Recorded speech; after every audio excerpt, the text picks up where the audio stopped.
Hello everyone, आपका स्वागत है हमारे YouTube channel way of learning में। तो आज हम शुरू करेंगे क्लास 6 का थर्ड चैप्टर उचित आहार स्वस्थ शरीर का आधार। इसमें हम सिर्फ क्वेश्चन आंसर्स देखेंगे। अगर आपको चैप्टर की एक्सप्लेनेशन देखनी है तो आपको चैनल पर जाकर दूसरी वीडियो देखनी होगी। तो शुरू करते हैं। फर्स्ट क्वेश्चन है, निम्नलिखित में से असंगत को चुनें और कारण बताएं। तो इसमें असंगत बताना है, मतलब इनमें से अलग कौन सा है। ज्वार, बाजरा, रागी और चना। इनमें से असंगत है चना, क्योंकि ज्वार, बाजरा और रागी अनाज की श्रेणी, अनाज जो होता है वो मोटे अनाज होते हैं, मोटे अनाज की श्रेणी में आता है, जबकि चना एक दलहन है। ठीक है, ये हो गया। और दूसरे में पूछ रहा है राजमा, मूंग, सोयाबीन और चावल। इनमें से असंगत कौन सा है। इनमें असंगत है चावल, क्योंकि राजमा, मूंग और सोयाबीन दलहन की श्रेणी में आते हैं, जबकि चावल एक अनाज है। ठीक है, ये हो गया फर्स्ट का। अब सेकंड क्वेश्चन देख लेते हैं हम। भारत में पारंपरिक और आधुनिक पाक पद्धति करते हुए चर्चा करें। इसमें आपको चर्चा करनी है पारंपरिक पाक पद्धति की। तो इसमें हम देखेंगे, नोट करेंगे, दोनों की करनी है तुलना, पारंपरिक और आधुनिक पाक पद्धति। तो सबसे पहले पारंपरिक पाक पद्धतियाँ देख लेते हैं। जैसे कि इसमें सबसे पहले बताया सामग्री, ताजे और मौसमी उत्पादों का उपयोग। विधि है धीमी आंच पर पकाना। मसालों का संतुलित उपयोग। स्वाद है गहरे और समृद्ध रंग और स्वाद। स्थानीयता का असर। चौथा है स्वास्थ्य, प्राकृतिक और बिना प्रोसेस्ड सामग्री का उपयोग। ये होती है पारंपरिक पाक पद्धतियाँ। अब इसमें आधुनिक पाक पद्धतियों के बारे में जानते हैं कि इसमें जो सामग्री होती है वो होती है प्रोसेस्ड और आयातित सामग्री का उपयोग होता है। विधि होती है इसमें तेज और सुविधाजनक उपकरणों का उपयोग, जैसे ग्राइंडर और मिक्सर। थर्ड में आता है स्वाद, सरल और हल्का, वैश्विक प्रभाव रहता है इसमें।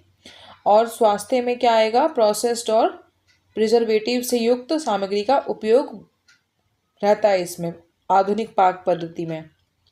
और इसका सार क्या रहेगा कि पारंपरिक पद्धतियाँ स्वस्थ और स्वाद में गहरी हैं, जबकि आधुनिक पद्धतियाँ सुविधाजनक और तेज हैं, लेकिन कभी कभी स्वास्थ्य के लिए कम फायदेमंद हो सकती हैं।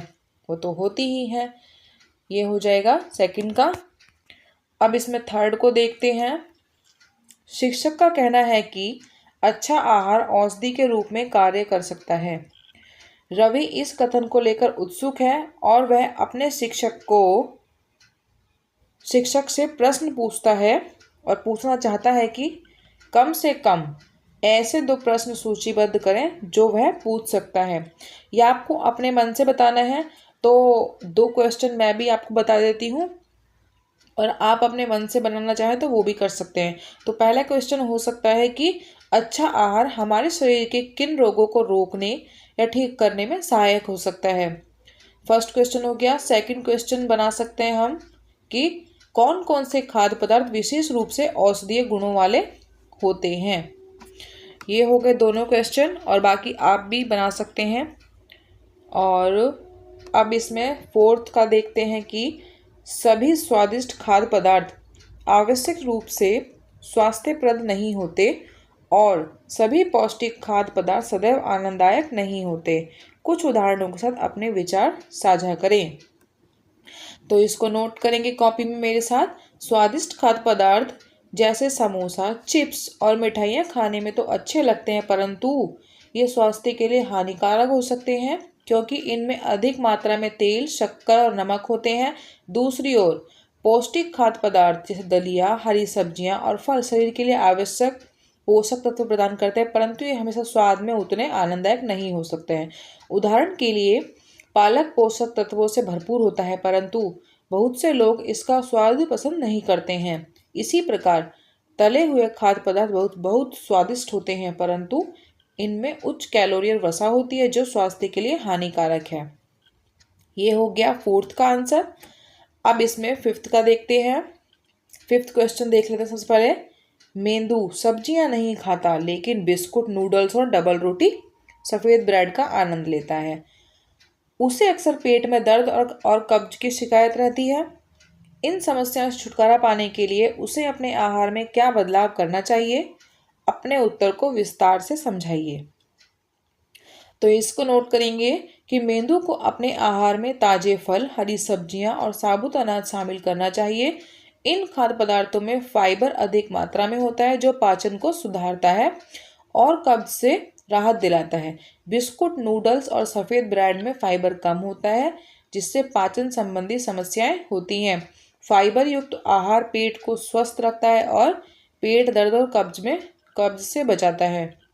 तो इन सब बातों को तो हमें अपने जीवन में भी ध्यान रखना चाहिए कि हमें ज़्यादा फास्ट फूड नहीं खाना चाहिए और अच्छी हरी सब्जियां और फल, ताज़े फल खाने चाहिए। तो ये हो गया फिफ्थ का। अब सिक्स को देख लेते हैं। रेशमा को कम रोशनी में देखने में कठिनाई हो रही है। चिकित्सक ने उसकी दृष्टि का परीक्षण किया और एक विशेष विटामिन पूरक सप्लीमेंट लेने की सलाह दी। उन्होंने उसे अपने आहार में कुछ खाद्य पदार्थों को सम्मिलित करने की भी सलाह दी। तो वह पूछ रहा है कि वह किस अभावजन्य रोग से पीड़ित है। जो रेशमा है रेशमा जो है वो रतौंधी, जिसको नाइट ब्लाइंडनेस भी कहते हैं, नाम रोग से पीड़ित है। और उसके आहार में किस घटक की कमी हो सकती है? उसके आहार में विटामिन ए की कमी हो सकती है। अब ग में है कुछ खाद्य पदार्थों किन्हीं चार का सुझाव दें जिन्हें इस समस्या को दूर करने के लिए अपने आहार में सम्मिलित करना चाहिए। तो इसमें हो जाएगा कि रेशमा को अपने आहार में गाजर, पालक, आम और मीठा आलू शामिल करना चाहिए क्योंकि ये विटामिन ए के अच्छे स्रोत हैं। तो हमें ऐसा खाना करना चाहिए रेशमा को ऐसा खाना करना चाहिए जिसमें विटामिन ए अच्छी मात्रा में हो। ये हो जाएगा क्योंकि वो विटामिन ए जो होता है वो आंखों के लिए अच्छा होता है। 7 को देखते हैं हम। आपको निम्नलिखित पदार्थ उपलब्ध कराए जाएं जिसमें डिब्बा बंद फलों का रस, ताजे फलों का रस और ताजे फल। पोषण की दृष्टि से आप किसे लेना पसंद करेंगे और क्यों? तो जो इन तीनों में से सबसे बेस्ट जो होता है वो होता है ताजे फल। फलों के रस से भी अच्छा होता है ताजे फल, जो कि हमें अपने डेली रूटीन में भी फॉलो करना चाहिए इस चीज़ को। तो इसका आंसर नोट कर लेंगे। मैं ताजे फल लेना पसंद करूँगा या फिर करूँगी क्योंकि ताजे फल फाइबर, विटामिन और खनिजों से भरपूर होते हैं और इनमें कोई संरक्षक या अतिरिक्त शक्कर नहीं होती है जो कि डिब्बाबंद रस में पाई जाती है। ताजे फलों का रस भी अच्छा विकल्प है लेकिन इसमें फाइबर की मात्रा कम हो सकती है, इसलिए ताजे फल पोषण की दृष्टि से सबसे बेहतर विकल्प है। तो ये हो जाएगा 7 का। अब 8 को देखते हैं। गौरव के पैर की हड्डी टूट गई है। उसके चिकित्सक ने हड्डियों को सीधा संरेखित किया और प्लास्टर लगा दिया। ठीक है। चिकित्सक ने उसे कैल्शियम की गोली भी दी। जब वह दूसरी बार दिखाने गया तब चिकित्सक ने उसे कैल्शियम की गोलियों के साथ विटामिन डी युक्त सिरप भी पीने के लिए दिया। चित्र 3.5 में का संदर्भ लें और अग्रलिखित प्रश्नों के उत्तर दें। तो इसमें आगे क्वेश्चन दे रखे हैं, उनको देखते हैं कि चिकित्सक ने गौरव को कैल्शियम की गोली क्यों दी?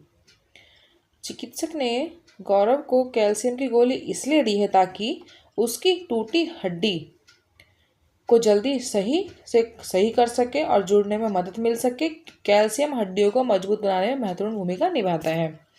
तो ये तो हो जाएगा क का। और फिर ख को देखते हैं। दूसरी बार देखने पर चिकित्सक ने उसे कैल्शियम की गोली के साथ विटामिन डी सिरप भी क्यों दिया? वो उसने इसलिए दिया होगा क्योंकि दूसरी बार डॉक्टर ने कैल्शियम की गोली के साथ विटामिन डी सिर्फ इसलिए दिया क्योंकि विटामिन डी शरीर में कैल्शियम के अवशोषण को बढ़ाता है और जिससे हड्डियों का निर्माण अधिक प्रभावी ढंग से हो सकता है। ये हो जाएगा ख का। अब ग में देख लेते हैं, चिकित्सक द्वारा दी जाने वाली दवाओं के चयन के बारे में आपके मन में क्या सवाल उठता है। तो इसको आप खुद भी बता सकते हैं, आपके मन में जो सवाल उठता है। तो मैं अपने मन से बताती हूँ कि छात्र इस सवाल के आधार पर सोच सकते हैं कि क्या विटामिन डी और कैल्शियम के अलावा अन्य कोई सप्लीमेंट भी दिए जा सकते हैं जो हड्डियों की मरम्मत और स्वास्थ्य को और अधिक प्रभावी बना सकते हैं। तो ये हो जाएगा 8 का। अब 9 में देखते हैं, 9th क्वेश्चन नंबर में, चीनी कार्बोहाइड्रेट का एक उदाहरण है। चीनी का परीक्षण जब आयोडीन विलयन से किया जाता है लेकिन इसका रंग नीला काला नहीं होता है, इसका संभावित कारण क्या हो सकता है। तो इसका संभावित कारण यह हो सकता है कि चीनी एक सरल कार्बोहाइड्रेट है और इसमें स्टार्च नहीं होता। आयोडीन केवल स्टार्च के साथ प्रतिक्रिया करके नीला काला रंग उत्पन्न करता है, इसलिए चीनी का रंग नहीं बदलता। तो ये हो जाएगा 9 का। क्वेश्चन नंबर 10 का देख लेते हैं कि आप रमन के इस कथन के बारे में क्या सोचते हैं। सभी मंड स्टार्च कार्बोहाइड्रेट हैं लेकिन सभी कार्बोहाइड्रेट मंड नहीं है। अपने उत्तर की जांच करने के लिए किसी क्रियाकलाप की योजना का निर्माण करें। तो ये जो रमन जो बोल रहा है वो ठीक ही बोल रहा है, तो इसका आंसर नोट कर लेंगे।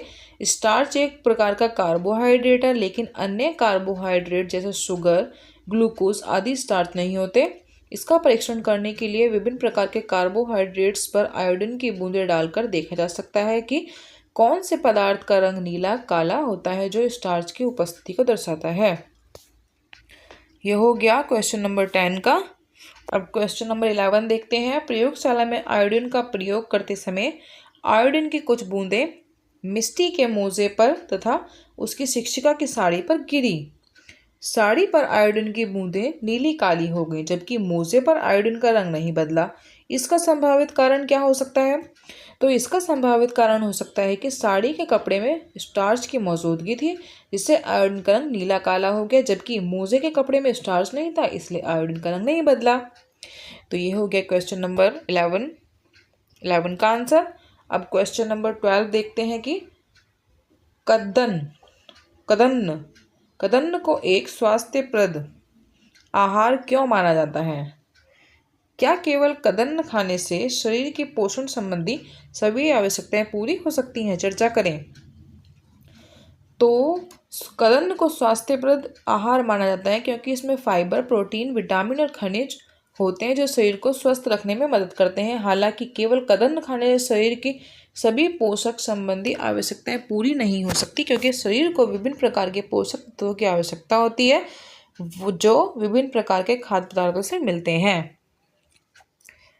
तो ये तो बिल्कुल सही बात बताई है कि हम एक